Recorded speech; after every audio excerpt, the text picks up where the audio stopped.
광양시가 관내 거주하는 모든 대학생들에게 장학금을 지원하는 복지 사업을 추진하고 있습니다. 그런데 이와 관련해 시의회가 시 집행부와 공방을 벌이고 있는데요. 갈등이 표면화하고 있습니다.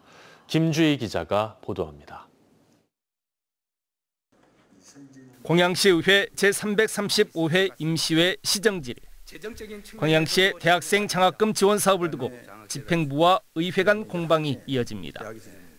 정윤화 시장은 현재 준비되고 있는 전체 대학생 지원 사업은 대학생들의 생활비 장학금 형태로 지원하는 방안이 검토되고 있다고 밝혔습니다. 지난해 추진했던 대학생 등록금 전액 지원 사업의 새로운 2025년 버전으로 의회가 지적해왔던 보편적 지원에 대한 문제점 등을 보완했다는 겁니다. 그렇게 되면 소외계층 가정의 대학생들은 국가 장학금까지 포함될 경우 최대 1,000만 원이 넘는 혜택을 받을 수 있다고 주장했습니다. 전체 대학생들에게 똑같이 주면서 결국은 국가 장학까지 들어올 때 저소득층에게 돈이 더 많이 가는 이런 구조가 될 것이다. 서영배 의원은 언뜻 보면 매력적인 시책처럼 비춰질 수 있지만 내면을 자세히 들여다봤을 때 모순적인 상황들이 여전히 존재하고 있다고 지적했습니다. 이 사업이 시행되면 지방채까지 발행해야 하는 현 시점에 지역개발 등 다른 중요 사업에 대한 예산이 제때 반영되지 못할 수도 있다고 주장했습니다. 또한 정작 도움이 필요한 지역의 대학 미진학 청년들은 여전히 장학금 지원을 받지 못하는 상황이 발생할 수 있다는 겁니다.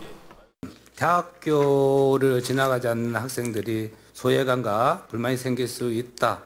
이 부분들을 너무 형평성을 너무 강조하는 거다라고 보시는 것은 또 그거마저도 좀 약간 아니죠. 그런 것 같습니다. 첨예한 상호 공방 속에서 정윤화 시장과 서영배 의원은 다소 날선 반응을 보이기까지 했습니다. 4월 달하고 10월 달 사이에 그 기간, 이제 그 기간 동안에 저희들이 의견을 많이 제시를 했죠. 누가 제시했어요? 우리 서영배 의원님 제시했어요? 뭘 했습니까? 제가 제시를요. 예. 뭘 했는데? 입 아프게 저기 제시를 했습니다. 예? 지역 내에서는 집행부와 의회에 해를 넘겨 이어지고 있는 질양 공방을 두고 피로감을 호소하는 여론도 제기되고 있습니다. 행정하고 의회는 이제 서로 소통할 때는 확실히 하고 또 감시 견제할 때는 서로 이제 그런 것이 좀 컨트롤이 돼야 되는데 서로 시하고 의회가 좀 담을 쌓는 모습을 보였기 때문에 시민들이 피로감이 상당했다고 봅니다. 광양시가 출산율을 제고하고 인구 유입을 위해 제시한 핵심 시책 사업인 전체 대학생 지원 사업. 시 집행부의 올해 추진 의지는 확고하지만 의회의 문턱을 무사히 넘기는 여전히 쉽지 않아 보입니다. MBC 뉴스 김주희입니다.